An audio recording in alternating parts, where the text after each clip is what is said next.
वार्ताकार। बांग्लादेश के हिंदुओं के ऊपर जिस तरह वहाँ अत्याचार हो रहे हैं, वहाँ हिंदू स्त्रियों की अस्मिता पर, उनके मान सम्मान पर चोट मारी जा रही है। जिस देश के वासी अपने देश को अपना मानते हैं, अपना ही देश अपना दुश्मन हो जाए तो भारी पीड़ा होती है और इसकी वेदना पूरे विश्व के अंदर सभी सज्जन शक्तियों को है। मैं सोचती हूँ कि देश की सरकार ने निश्चित रूप से पहले भी पहल की होगी, लेकिन अभी प्रत्यक्ष रूप में जिस तरह की पहल की है कि हमारे संबंध तभी तक ठीक बने रह सकते हैं जब हमारी भावनाओं का सम्मान होगा, जब हमारी मूल जो धर्म की धारणा है उस पर चोट नहीं होगी। आप छोड़ दीजिए धर्म, मजहब, संप्रदाय, इनको आप अलग करिए। मनुष्यता भी तो कोई चीज होती है, इंसानियत भी तो कोई चीज है।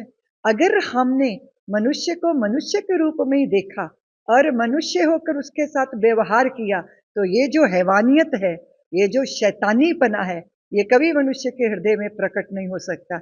मैं सोच रही हूँ ये जो हृदय में जख्म है, ये जो पीड़ा है, ये जो दुख है, ये उस पे मरहम है सरकार की पहल।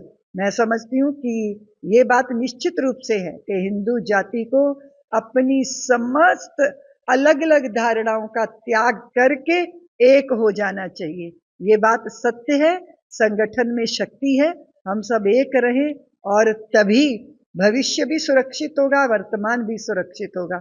और मैं चाहे किसी भी धर्म की सज्जन शक्तियां हैं, उनका आह्वान करती हूँ कि बांग्लादेश के इस हो रहे हिंदू समाज के ऊपर अत्याचारों के विरुद्ध आवाज उठाए।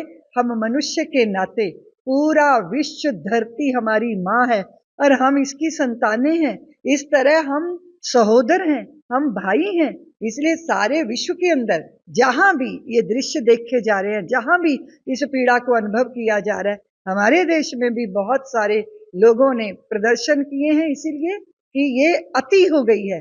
अत्याचारों का ये भयंकर दृश्य है और ये रुकना चाहिए। मैं सरकार को धन्यवाद देती हूँ। निश्चित रूप से बांग्लादेश का अस्तित्व बना, उसके पीछे अगर देखा जाए, उस दृष्टि से देखा जाए, भारत की सौमनस्यता, भारत का भाईचारा, भारत का प्रेम बांग्लादेश पर हमेशा रहा है और मैं आशा करती हूँ वो सदैव बना रहे। ये बात निश्चित है, वो तभी होगा जब वहां के हिंदुओं को, उनके जीवन को, उनकी धारणा को, उनकी संतानों को, उनके युवा और उनकी बच्चों की, उनकी बहनों की इज्जत, मान सम्मान और जीवन, इसकी रक्षा होगी।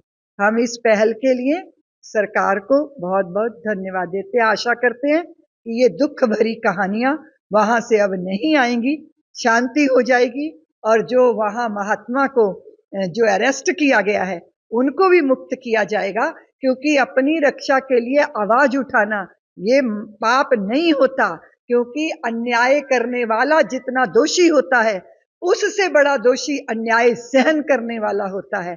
आप जानते हैं पंजाब की धरती पे गुरुओं ने कहा था, भय काहू को देत नहीं, नहीं भय मानत आन, कहो नानक सुन रे मना, ज्ञानी ताही बखान।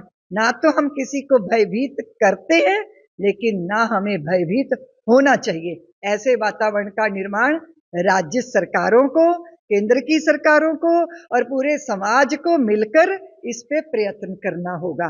राष्ट्र भी अपना काम करे और राज्य भी अपना काम करे।